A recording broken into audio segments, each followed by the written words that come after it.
Welcome to my channel. आज मैंने संविधान के यानी भारतीय संविधान के टॉप 20 क्वेश्चंस मैंने लिया है जो कि सारे प्रीवियस ईयर से रिलेटेड है और यही सब एग्ज़ाम में ज़्यादातर पूछे जाते हैं। ये पार्ट 1 है भारतीय संविधान का, ऐसा ही पार्ट 2 पार्ट 3 आएगा।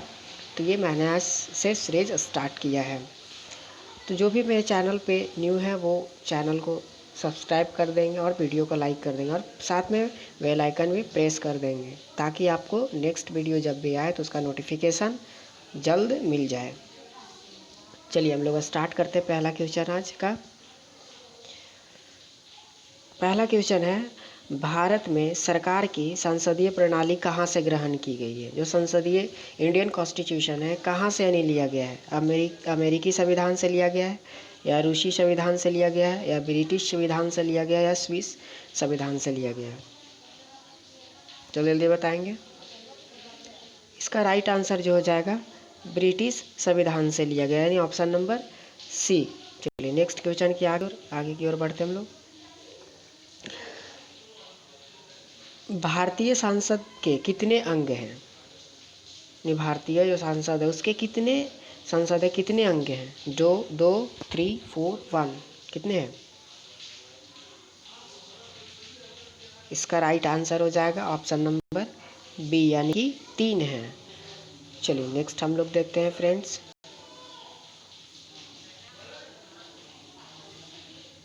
सांसद में शामिल हैं यानी सांसद में कौन कौन लोग शामिल होते हैं? राष्ट्रपति, लोकसभा और राज्यसभा, या ऑप्शन नंबर बी में लोकसभा या राज्यसभा, या लोकसभा और विधानसभा, या विधानसभा, विधान परिषद और लोकसभा। ये चारों ऑप्शन में से कौन सा होगा? इसका जो राइट आंसर हो जाएगा ऑप्शन नंबर ए। ये जो यानी संसद में शामिल होते हैं कौन कौन होते हैं? राष्ट्रपति होते हैं, लोकसभा होता है और राज्यसभा, ये तीनों इसमें शामिल होते हैं। चलिए हम लोग नेक्स्ट देखेंगे। भारत में संसदीय ढांचे में 2 अस्थायी सदनों का नाम बताइए। जो भारत में संसदीय ढांचा है उसमें 2 अस्थायी जो सांसद है उसका क्या नाम है? राज्यसभा और विधानसभा, या लोकसभा और विधान परिषद, या राज्यसभा और विधान परिषद, या लोकसभा और विधानसभा। तो इसका राइट आंसर हो जाएगा डी, ऑप्शन नंबर डी इसका राइट आंसर हो जाएगा। चलिए हम लोग नेक्स्ट देखेंगे फ्रेंड्स। निम्नलिखित में से कौन सांसद का अन्य भाग नहीं है? निम्नलिखित में से कौन संसद का अन्य भाग नहीं है? राष्ट्रपति, उपराष्ट्रपति, लोकसभा और राज्यसभा। इसमें जो ये ऑप्शन नंबर बी है यानी कि उपराष्ट्रपति, ये संसद का अन्य भाग नहीं है। इसका right answer option number B हो जाएगा। चलिए हम लोग नेक्स्ट देखते हैं।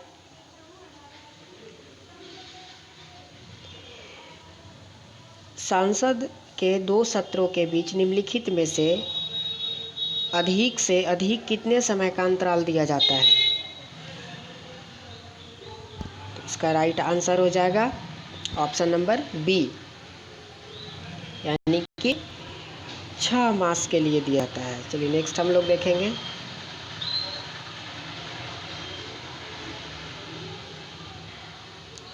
संसद के 2 सदनों में किसी धनेतर यानी नॉन मनी विधेयक संबंधी असहमति होने पर यानी कि क्या होगा?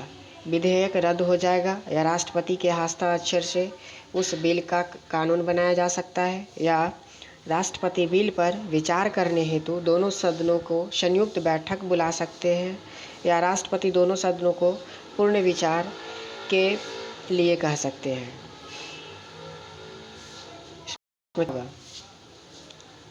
इसका जो राइट आंसर हो जाएगा ऑप्शन नंबर सी यानी कि राष्ट्रपति बिल पर विचार करने हेतु दोनों सदनों के संयुक्त बैठक बुला सकते हैं। यानी राष्ट्रपति जो है ये दोनों सदनों यानी कि लोकसभा और राज्यसभा दोनों को बुला सकते हैं बैठक के लिए और इस पर विचार करेंगे। चलिए हम लोग नेक्स्ट देखेंगे। संसद के लोक लेखा समिति का अध्यक्ष नियुक्त किया जाता है। संसद के लोक लेखा समिति का अध्यक्ष नियुक्त किया जाता है? लोकसभा के अध्यक्ष द्वारा, या भारत के प्रधानमंत्री द्वारा, भारत के राष्ट्रपति द्वारा, या राज्यसभा के अध्यक्ष द्वारा? इसका राइट जो आंसर हो जाएगा लोकसभा के अध्यक्ष द्वारा, यानी ऑप्शन नंबर ए, लोकसभा के अध्यक्ष द्वारा। नेक्स्ट हम लोग देखते हैं, भारतीय संसद में लोक लेखा समिति का अध्यक्ष कौन है? कौन होता है? भारतीय संसद में लोक लेखा समिति का अध्यक्ष कौन होता है? विपक्षी दल का नेता होता है, या लोकसभा का अध्यक्ष, या लोकसभा का उपाध्यक्ष, या राज्यसभा का अध्यक्ष? इसका राइट आंसर जो हो जाएगा ऑप्शन नंबर ए, विपक्षी दल का नेता होता है। चलिए और आगे देखते हैं हम लोग।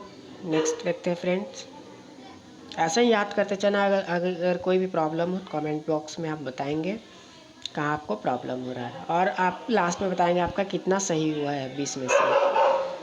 चलिए देखते हैं नेक्स्ट क्वेश्चन। निम्न में से कौन सी समिति संसद की अस्थायी समिति नहीं है?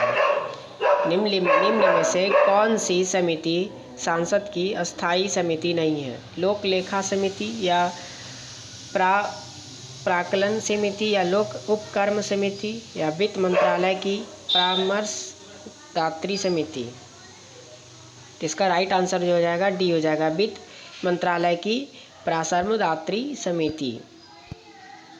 चलिए हम लोग नेक्स्ट देखते हैं फ्रेंड्स।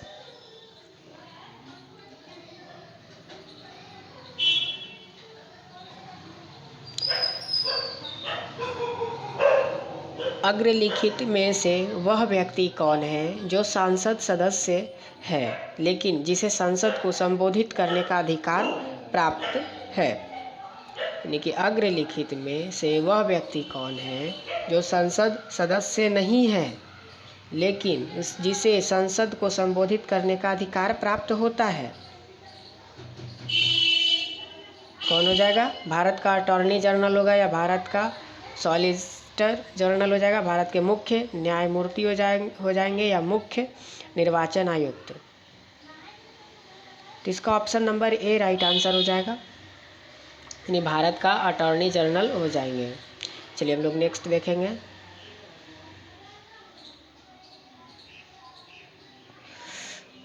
संसद के दोनों सदनों को कितने दिन के अंदर युद्ध अथवा बाहरी आक्रमण के कारण उत्पन्न जो आपातकालीन स्थिति की घोषणा करने की मंजूरी देनी चाहिए? यानी कितने दिनों के अंदर, कितने महीनों के अंदर वो मंजूरी मिलते हैं?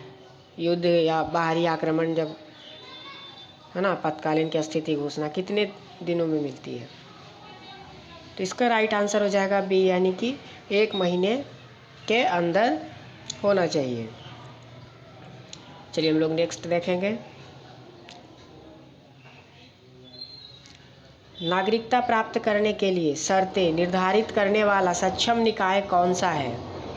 नागरिकता प्राप्त करने के लिए जो शर्तें होते हैं, निर्धारित होते हैं, वो उसका सक्षम निकाय कौन सा है? चुनाव आयोग, या राष्ट्रपति, या संसद और विधानसभाएं? इसका राइट आंसर जो हो जाएगा ऑप्शन नंबर सी, सांसद हो जाएगा। समझ में आ रहा है फ्रेंड्स? चलिए हम लोग देखेंगे नेक्स्ट।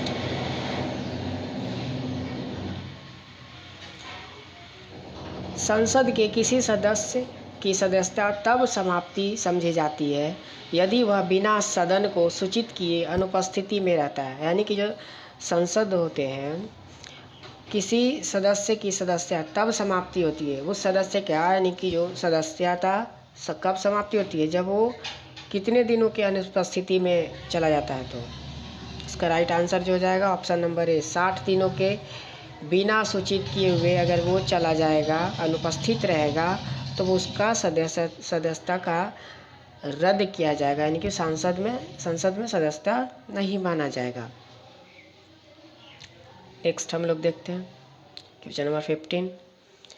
यह कौन तय करता है कि संसद में रखा जाने वाला कोई विधेयक विशेष धन विधेयक है या नहीं?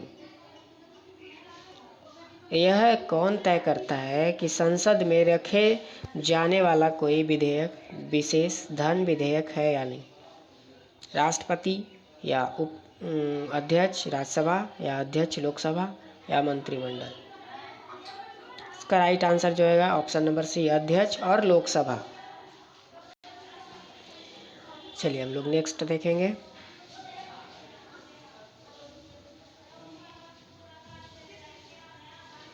संसद के दोनों सदनों का संयुक्त अधिवेशन कब बुलाया जाता है?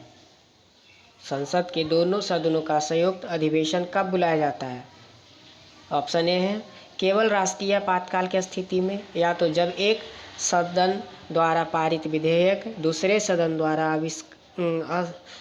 अस्वीकार कर दिया जाए, या विधेयक में किए जाने वाले संशोधनों के संदर्भ में दोनों सदनों असहमत हो, या ऑप्शन डी विकल्प बी या सी दोनों।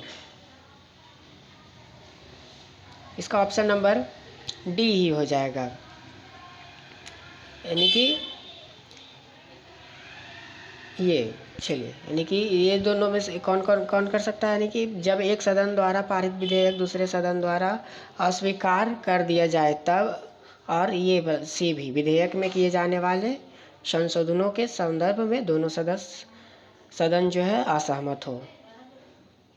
चलिए नेक्स्ट हम लोग देखेंगे। संसद के दोनों सदनों को संयुक्त अधिवेशन को कौन बुलाता है? संसद के दोनों सदनों को संयुक्त अधिवेशन में कौन बुलाता है? यानी जो संसद के दोनों लोकसभा और राज्यसभा दोनों होते हैं, उसके संयुक्त अधिवेशन को कौन बुलाता है? लोकसभा अध्यक्ष या राष्ट्रपति या प्रधानमंत्री या राज्यसभा का अध्यक्ष? जिसका राइट आंसर हो जाएगा ऑप्शन नंबर बी, यानी कि राष्ट्रपति बुलाते हैं। चलिए हम लोग नेक्स्ट देखेंगे।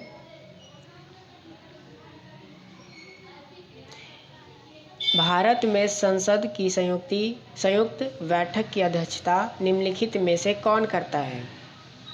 भारत में संसद की संयुक्त बैठक की अध्यक्षता निम्नलिखित में से कौन करता है? दोनों सदनों द्वारा निर्वाचित व्यक्ति, या परिषद का अध्यक्ष, या अध्यक्ष लोकसभा या उपाध्यक्ष लोकसभा? इसका राइट आंसर हो जाएगा ऑप्शन नंबर सी, यानी कि अध्यक्ष और लोकसभा करते हैं इसके बैठक। चलिए नेक्स्ट हम लोग देखते हैं। भारत की संचित निधि से धन निर्गम पर किसका नियंत्रण है? संचित निधि से धन निर्गम पर किसका नियंत्रण है?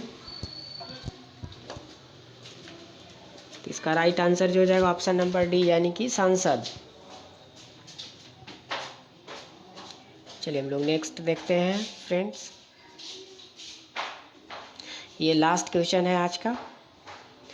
भारतीय संघ में नए राज्य की स्वीकृति कौन देता है? यानी भारतीय संघ में अगर इंडिया में अगर नया कोई राज्य उसको ऐड करना है तो उसका जो एक्सेप्ट कौन करता है? राष्ट्रपति, उच्चतम न्यायालय या प्रधानमंत्री या संसद?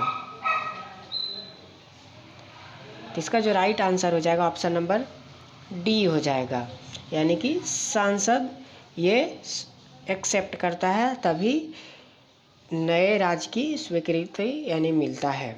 चलिए हम लोग इसी तरह से आज हमने मोस्ट एक्सपेक्टेड क्वेश्चन किए 20 भारतीय संविधान के 20 मोस्ट एक्सपेक्टेड क्वेश्चन किए। तो आशा करता हूँ कि आपको सारे समझ में आए होंगे, और जो भी नया चैनल को सब्सक्राइब कर देंगे और बेल आइकन भी प्रेस कर देंगे ताकि आगे आने वाले वीडियो को नोटिफिकेशन आपको जल्द मिल जाए। चलिए थैंक यू।